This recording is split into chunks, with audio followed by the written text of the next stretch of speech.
Is this a Yas Queen episode? Like, It is always a Yas Queen episode. Do you know what I came up with? The next movie of Black Panther is going to be called Wakanda 5 Five Eva. 'Cause forever's too short.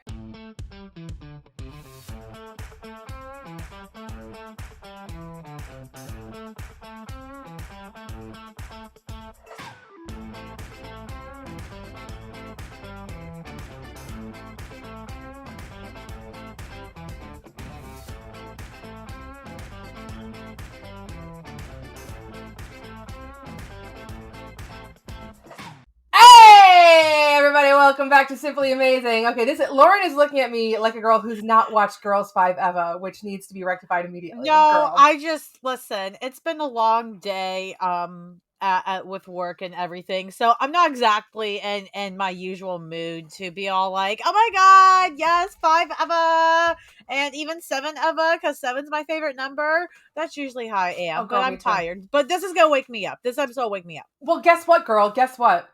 Because not only are we going to be talking about the devil inside, aka this arc that we're on right now in Nightcrawler, but 7 plus 7 is 14, and we're talking about 14 demons right now as well. I knew it. But before we get into all that, let's just say hi. Hi, guys. Welcome back. Oh my gosh, my phone is ringing. I apologize for that. Let me turn off my phone so it doesn't ring during this whole thing. Hi, everybody. My name is Lisa, aka the OG Nocturne, here on your radio dials, zooming in with the FM AM remix. And of course, I'm joined as every week by the glorious, just stunningly beautiful and effervescent, we're going to go with today. Effervescent. Lauren, tell about yourself, girl. That's such a good word. You know what? I will take it. Even if I don't feel it, I will take it. Yeah, no, I'm here. I'm here. That's me. I don't have anything clever today. I mean, let's do it. Let's get into it. And we're going to be talking about, as I said, we're going to be talking about 14 Demons, aka issue number 3 of the Nightcrawler series from 2004. Well, we're talking about issue 3 and 4 today. But we'll just get right into it because we're going to start with like a reminder. Hey guys, remember how Kurt knows how to use a sword? Well, guess what? He can fence. Yeah. And we get a whole little fencing scene between him. Okay, it took me a while to realize that he was fencing Kitty because I got confused. For me, there are certain things that happen in X-Men that are like pivotal moments that it's like before and after, and Kitty becoming one with the giant bullet is like one of those, and I'm like, this is pre-bullet or post-bullet? I don't know if I can know. Yeah, I think it's important. So if you guys don't remember, if you're listening to this a lot later after the episode with issues 1 and 2, we left off with a bunch of just crazy nonsense happening. And Kurt's feeling pretty overwhelmed with the whole ordeal.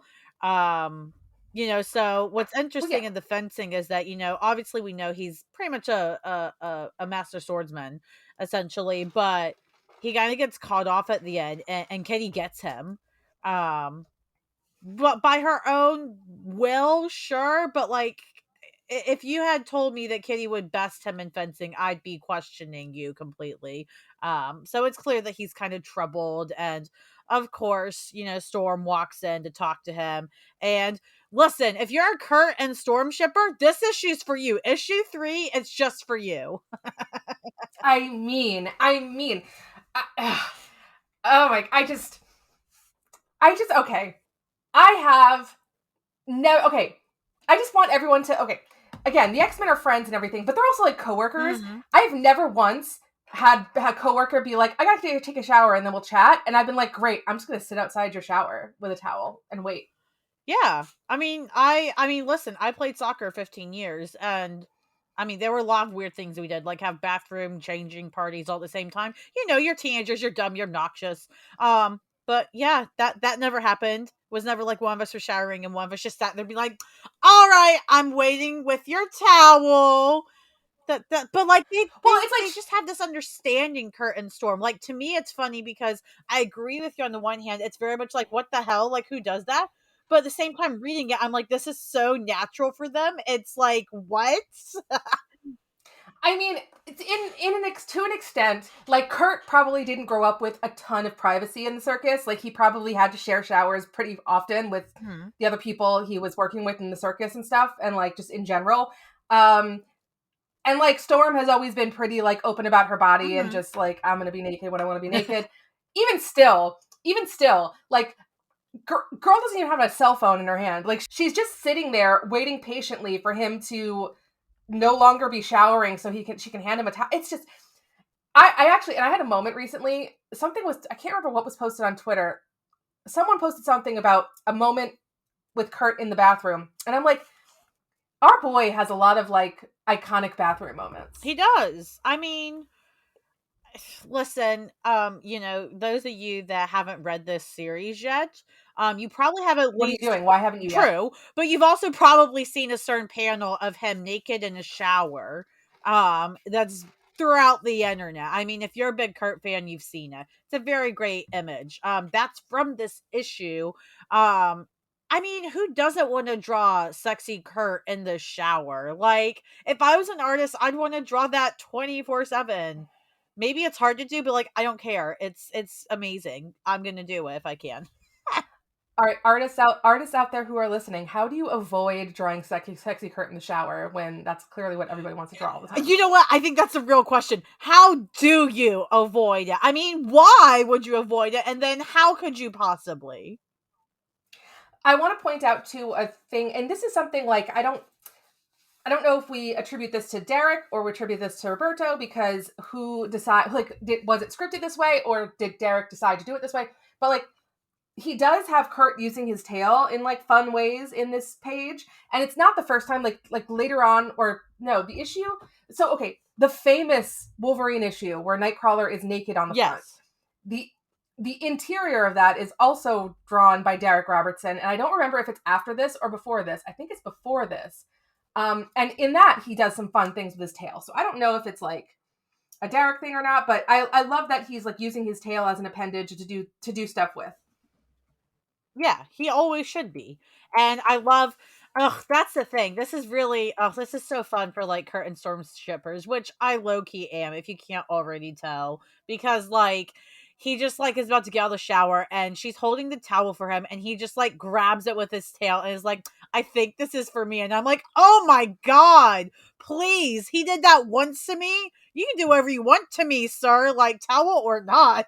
One more thing on the bathroom scene, then we got to move on because we got like two issues to cover. Well, I mean, I think it's also just interesting because yeah, like we joke about like how kind of awkward it is and who just sits there waiting and stuff, but like Storm is a woman of such stature, for lack of a better word. Like she carries herself a certain way. She does what she wants. It's very hard for her to care about what other people think of her, right? She doesn't care about judgment. She's 100% that Right. bitch. And so the fact that she chooses to sit there and just wait for him, and the fact that he playfully flirts with her and that she, embraces it and kind of flirts back, like, yeah, it's just a certain level of comfort that I think a lot of people don't realize. And it's both, I think it speaks both to, the other side's the storm, right? That you can be someone of great stature and still want to playfully flirt and have fun and just be silly, right? But it also speaks to the fact that Kurt attracts so many women. I mean, he can attract, the dumbest Oh yeah. women, but they're still pretty. He can attract the hottest whatever. He can attract the, CEOs. I mean Like, it's crazy.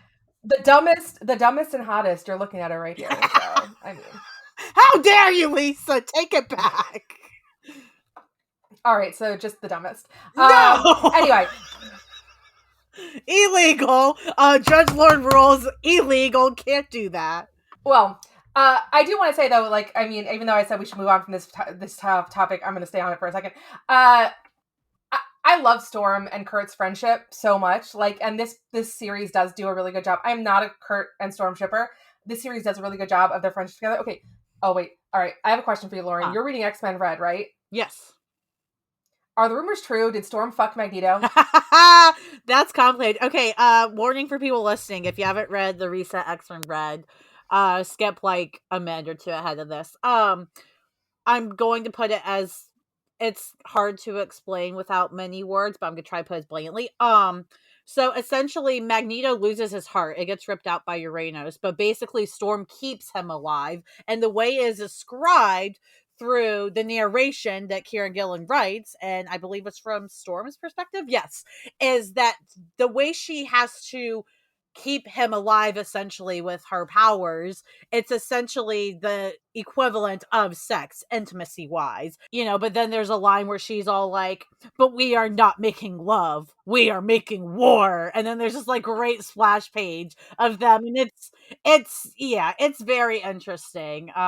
So no, they didn't So actually like, fuck, but they did in a way. so like she took her little fucking hair tail, like the blue people from Avatar, and just shoved it in his heart, basically. I mean, no, it's a lot more lightning, but yeah, I mean, same idea that Okay. you're going for there, but um, Okay. yeah.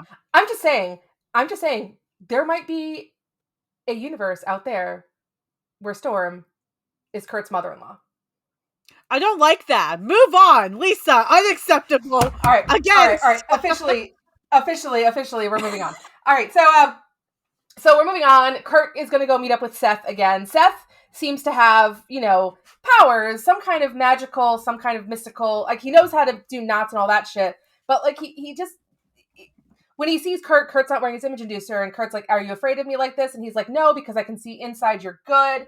And then they talk about the little statues that he was making. He had these little clay models that he's been playing with Play-Doh, apparently, which, I mean, I gotta be honest, Play-Doh is not a great sculpting tool. I'm just gonna throw it out there, but you know what? You do you. And basically each one of those little figures he's creating is supposedly a jar for each one of his friends that died. But there's not really much more explained there. Because Seth, of course, is being like really creepy. He's a creepy little kid, and he's not giving a lot of everything he says to Kurt is just like adds more mysticism to it. Like, oh, it's the devil. It's like, oh, it's the devil. I mean, that's my dad. Thanks. Yeah, I think it's interesting how the story unfolds into, because again, this is very much kind of like a crime show kind of feel to it, but darker, right? Where it's like, oh, you think it's one thing, oh, but now we're actually going down this path, oh, now this layer's added, I didn't see that coming. So we get more of the layers of the supernatural stuff finally kicking in the third issue. Yeah, but just like every crime show out there, like, you have all these diversions, but you go back to the original guy anyway. Like, so it's Dr. Childs, guys. Dr. Childs is a bad guy. I mean, he's stupid, and he turns out he's really dumb, but he's a bad guy. Although Seth is like, no, but Dr. Childs takes care of me. He's good to me. La da da da da. And then suddenly Christine is like, oh my God, Kurt, I need you right now. I mean, same. I mean, what? I know. Am I right? Basically, the reason being is Mrs. Walker, who's Seth's aunt, is now attacking Dr. Childs for a reason that nobody has any idea of. But Kurt manages to get her like into a church and hopefully figure out what the hell is going on. Which, Kurt, no one needs your proselytizing right now. Like, literally, no one needs to hear about Jesus right now. Listen, he didn't choose that completely. He was kind of told to, but he was like, okay, nah. But I just kind of want to skip ahead because I don't want to, take time summarizing everything. Otherwise, we'll be here all day. No, you're good. But skip us, girl. Yeah. So we find out that that is not Mrs. Walker. She has a different name. She's a completely different person. No relation to Seth. Dr. Childs, basically, what was it? I think he either hypnotized her or possessed her or something. Some demonic, not good shit was done to this poor lady. And yeah, we quickly find out that, yep, he is for sure the bad guy. But now we've got all these demons running around, except one has been trapped inside of a certain person. Can you guess who, everyone? If you watch crime shows, you probably can. Oh, yeah, somewhat. So 13 children were killed. There are 14 demons. I wonder who's the missing piece. Now, I know that we're trying to like speed up a little bit, but girl, we can't just jump completely over the fact that Amanda has shown up again in her "Can you believe you fucking dumped this" dress. I mean, So it's like, true. I mean, but that's all I really got on there is that she's hot as hell. I would do anything for her right now, especially in the "Can you believe you dumped me" dress. I can't believe he did. oh, she's got the "Can you believe you dumped me" dress. She's done her hair up in the "Mom thinks we're a cute couple" look, and then she's wearing her fucking "Come fuck me" jewelry. It's like, girl. So yeah, spoiler alert, it's Seth. And Dr. Childs has shown up to free the demon, and I'm using my quotey little things, by murdering Seth, I guess. But that is the end of issue 3. Yes. That will take us into issue 4, Issue 4. where issue 4, The Devil Inside, aka The Exorcism. Gasp. Which I listened to a podcast recently about exorcists in Australia. And I think the coolest thing, the most interesting thing to me about it was this podcast does like history from all over the, mostly American history, but they do history all over the globe. And usually when they start, they're like, oh yeah, the year is 1806 or the year is 1701. Lauren, tell me, what year do you think they started this podcast about exorcists in Australia? I mean, it's a podcast, so it has to be like pretty recent. If it's in the Well, I'm saying they're telling a history story, right? So they're going to start when the history starts. I'll just say 2003. 2003, there was this huge exorcism thing in Australia. Listen, Australia, I love you. I've been in you. You're so fucking crazy. I don't know what to tell you about it. So, all right, so we're back. It's the exorcism, which means that we're going to get that demon out no matter how. We're going to wash that demon right out of our hair. And yeah, Christine and Kurt are trying to figure out where Seth is. Turns out Seth is with Dr. Childs, and that's exactly where he doesn't need to be. So, and I mean, again, we have the whole villain monologue about, why we've done what we've done and who we are and what we are. And there's all these. So basically, there were 14 demons that were brought forward by 14 patrons who are supposed to, I don't know, take care of the demons. And the one single demon that's left that's not out is Pazuzu, who, I mean, who doesn't know Pazuzu? Pazuzu is like... I mean, I know Pazuzu in my sleep, apparently. No, Pazuzu is like having a good time all the time. And of course, everybody we meet now at the Dakota building is like a demon, and we're now in the middle of all of this. And Dr. Childs is like, listen, that blue guy, he's not getting in because we have enchanted everything so that if he tries to teleport in, this teleportation won't work. And if he tries to enter as himself, he will just be just cut to ribbons and destroyed in that way. So sorry, there's no one here to save you. Or is there, Lauren? There's always somebody. Listen, you take any ex person, they are never alone, even when you think they are, even when they think they are. That's tea. And Kurt has somehow managed to sneak in, dressed as, or it was image producer on, as somebody else. And now he's like, Dr. Childs, guess what? You're going to have to change your name because there's no children involved with you anymore. You're... Got him. Exactly. I mean, just starts with a smack to the face, and yeah, he's a hero. He's going to protect the child. He's going to protect the little baby Seth, who's right there. And which, by the way, Seth is not a child's name. I'm sorry. I understand that as an adult being a Seth, you had to be a child to start with, but it's like naming a child Sharon. Who names a child Sharon? Yeah, you know what I mean? Or Diane. It's you're right. Could you imagine a 3-year-old running up to you being like, oh, that's Diane. I'm sorry, what? Can she help me with my taxes? And then finally, Dr. Childs has realized that the way that Seth has kept Pazuzu from getting out of him is with those Nazis tying. So he cuts it, and guess what? Pazuzu is alienating out of his stomach. Right? All of a sudden, which... Again, this whole thing seems how hard is it to get out of this kid? I mean, Pazuzu? Listen, I also wanted to mention just briefly when we see the demons come out and there's a big 2-page splash page essentially of these demons. It reminded me a lot of the Shazam film from DC. When we see all the gargoyle, whatever the hell those things are called. They're not gargoyles, but they're they come out, the sins, they represent the 7 deadly sins. When they come out and they Oh. start flying around, I was like, this page makes me think so much of that. Like, it's the artwork and the art style. It's really well done, but it's creepy as fuck. Yeah, it is. Yeah, I mean, this series gets creepier too. So as we go into the next arc, Right. which is like ghosts and shit. Um, so thankfully, as Pazuzu is trying to reach out to the boy, Kitty is there, and Kitty is able to phase him so that Pazuzu can come out and not actually kill him like he did the other 13 kids that died. But now that Pazuzu's out, it's like, okay, now what? Mm-hmm. But it turns out the X-Men are there. And, this is kind of funny because we get the story told two ways. We see it happening, and we also hear Kurt like explaining it to Storm at the same time, which is an interesting way to do it. Mm-hmm. And guess what? Pazuzu fucking kills Dr. Childs because Dr. Childs is stupid. And don't make a deal with a demon. Who makes a deal with a demon? Everybody that's ever talked to Mephisto, pretty much. But that's what I'm saying. It's like, it's just, it never works. It never works. Ever. And people never learn. Everybody continues to do the same thing and they expect a different result. So therefore, they are stupid. You are right.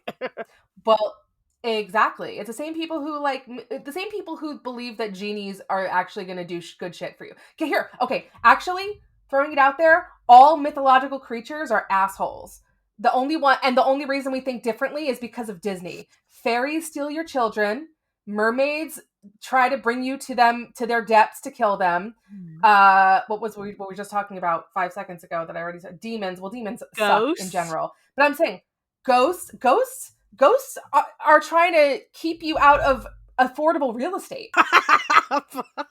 Oh, they're true villains. They like fuck ghosts. Fuck ghosts. I mean, give me a break. Like, in this economy, ghosts, you gotta go somewhere else. I'll bring a lot of sage. Or listen, you know what? There'll be a room I won't go in. I won't go in that room, and that can be the ghost room where you can be. But in this economy, with prices the way they are, there's goddamn no way that you're kicking me out. So, like, it's gonna turn around where ghosts are gonna be afraid of humans. So ghosts are gonna be like, oh fuck, humans are moving in. Everyone, this spooky season, hashtag fuck off ghosts is what I've learned from this. Thank you. I mean, fuck off ghosts, fuck off fairies, fuck off. I mean, I love mermaids, but like, they're all dangerous. They're all dangerous. You can't trust them. That's why you don't trust a demon either. Don't trust a god. Don't trust none of them. None of them. They're not. They're trying to trick you. All right. I mean, so are humans. They're dangerous too. Leprechauns are dicks, right? Genies are dicks. Like, they're all just awful. Anyway, but moving back into, I guess it's okay. I don't know if we're moving closer or further from reality right now, but. Yeah, we in terms of who's not a dick, back to Kurt and, solving this mystery and hopefully saving Seth's life. Yes, and thankfully, after Dr. Childs has been aborted, we have the ladies show up, aka let the women do the work. Exactly. Amanda shows up. Oh, the used to fuck and gonna fuck show up. Amanda and Christine. And Christine's got all her little clay guys that Seth has made, and they're like, she's got them like just nestling. Of course, they're right by her tits. I swear to God, that's on purpose, because they were like, we need a close up of her titties, and like, I love boobs. Don't get me wrong, but like, oh my God, she kind of carried them in a basket or something. Get a basket. That's what I'm saying. Get a basket. Number one, let's not be upset about like a beautiful décolletage, because who doesn't love a beautiful décolletage? Number one. Number two, I felt the same way, where it's like, if someone has in front of me like 14 little things I've got to carry, I'm looking for a bag. Like, I'm not sticking those in my arms, and they're made of clay, and they're like super fragile. I'm assuming they're made of Play-Doh. Like, no, you need to get a basket, get a bag, get something, get a cart. I don't know. Call another friend to help you. It's like 14 little clay things is too much to be holding in your tits at one time. Yeah, it was, to me, that was just a cheap shot at some, early 2000s over-sexualization. 2004. And it's like, again, again, 14 little things. I'm not caring like this. I will start drop one the second I stand and move, and I will kill everyone. So like, That's ugh. exactly it. Listen, at least it wasn't the 90s. If this was done in the 90s, she would have 14 little tiny like No, they would have like been in the pockets suit. on her No, out. they would have been in Well, her yeah, fist, hanging she would have out, like not in her she would hand. have, but she would be wearing a bathing suit with 14 little pockets, lay-filled pockets that she would put them in, and then one's coming out of her tits, like they were in 101 Dalmatians. Look, Christine Palmer, you're hot. I love this for you, but you didn't deserve this over sexualization. It's okay. We'll get you a basket from now on. You are allowed to have a basket Well, or a bag. yes, you are allowed to have a bag, girl. We'll get you a bag. We'll even make sure it's a nice tote bag. It's not going to be some shitty. Absolutely. Yeah, no, not something that some turtle's going to think is a jellyfish It'll accidentally. say I heart Bamfs.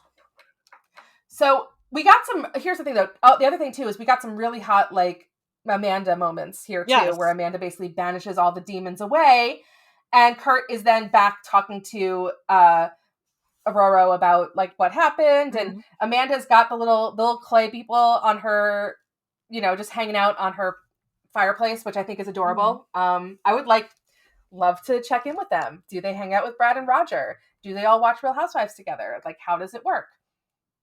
Yeah.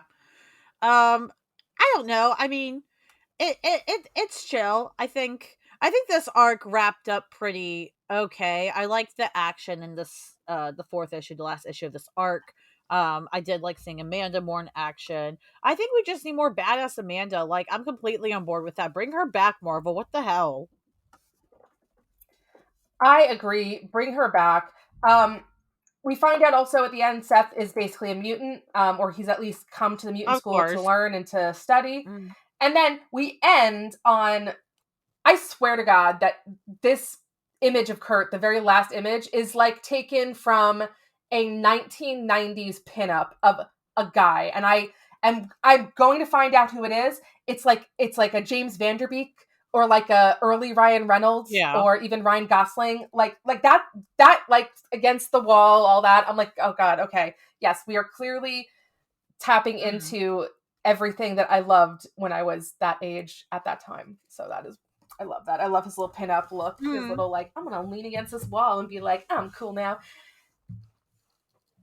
And it does end like a procedural. You can just feel like the, that one last image, and then all of a sudden there's the credits going. Yeah, I agree. So yeah, I mean, as a first arc, it's very engaging. It's good. It starts out with a tone that like carries throughout the rest of the series and works really well, in my opinion. I really love it. I love this series. Yeah, I liked it. Honestly, I think, and this isn't anything against it. I think this is just the mood I've been in lately. But like the Kurt and Aurora stuff, and then the Kurt and Amanda stuff, and even Kurt and Christine, I'm like, I just want him in a rom com. Give me a rom com story with him. I'm exhausted. Please, it would be so fun. That's what I want. But this was still really good. I want Kurt in a rom com, but I definitely want it to be like um a super silly slapsticky rom-com. Like, I want it to be basically like Casino Night on in The Office, where Michael Scott accidentally invites two women, and like then Kurt is like he accidentally invites two women to something, and then he's trying to like Mrs. Doubtfire it. Yeah, but he's not a player. Like no, but it's not. It's but no, it's because no, it's the big difference though. Is like I liken it to The Office because neither is Michael Scott. It was a totally complete accident that he invites these two women, and then he's trying to like give them both attention, and it doesn't work out anyway. But I don't know. I want some silly, slapsticky, funny, Hugh Granty stuff for Kurt. Yeah, there could definitely be some silly stuff. I'd like to see, some other twist on it, I guess. I'm really enjoying like watching rom-coms that have a modern twist on it lately. Like there's a movie called The Valet that's on Hulu, and I just randomly watched it one day with my siblings. We just picked it. We're like, we don't know if this will be good. We're gonna find out, And we were shocked at how good it was. Like, I'm still shocked to this day how much I enjoyed that rom-com slash, just whatever, because it put a lot of modern twists on it that was like, this is how they should be done nowadays. So it was pretty good. Well, that's good to know. Well, I'm definitely down for a rom com McClock. Does that work? I I don't know. don't know. You know what? We'll let slide. It's okay. I'll allow it. We'll let it slide. Okay, we'll let it slide. Well, everybody, thank you again for joining us for our fabulous, Simply Amazing podcast, the best Nightcrawler podcast out there. We are going to keep on going through with our reread of the Nightcrawler Mhm. series. It may be concurrent every week, or it may not be. We may have to slip something else here and there because I do know coming up soon is our Immortal X-Men Nightcrawler issue. So Yes. we definitely are going to want to We've talk about got that when that Immortal comes up. X-Men coming up. We'll have more Legion of X to talk about. How much we'll talk about will depend on what we get in the issues. And then I Yeah. do know I have heard from through the grapevine that this week we're recording it the week another issue of Judgment Day comes out. So it hasn't come out yet, but we're recording this before. Oh, that's I have heard yes. there are Kurt moments that we will like in it. I have heard these things, Lisa, and we need to talk about it depending on what it is. So we'll see, guys. You know, we jump around. We jump around to give you all the Kurt content because Kurt doesn't sit still, and neither do we. Amen, girl. Amen. Well, if you want to find us, everybody, you can track us down at simplyamazingpod.com. That's all our socials are there, including our Twitter, our Instagram, our Twitch, our YouTube, our Facebook, our whatever the hell else we got. We Mhm. got a lot of stuff. So come find us there. If you want to come on, pitch us an idea for an episode about Kurt. We'll talk about literally anything. Mhm. I mean, did you hear the tail episode where it was like, Yeah. oh, his dick the whole time? We will talk about anything. So please come on, let us know if you want to chat with us. Otherwise, we're having a great time just by ourselves, just, talking about Kurt every week. Well, we actually talk about Kurt a lot more than once a week, but yes. So, yeah, Lauren, and where can they find you, girl? Yeah, you can find me on Twitter at friendlynbhdbi. All my other stuff is there. But hopefully I will just continue screaming about Kurt in between everything else I scream about. Love it, love it, love it. All right, well, for those of you at home listening, thank you again so much. You should rate us and review us and subscribe if you like us, and if you don't, I don't care what happens to you, honestly. And yeah, if 13 of your closest friends die immediately, you know, you might be the 14th. So, but don't worry about it because you're still simply amazing.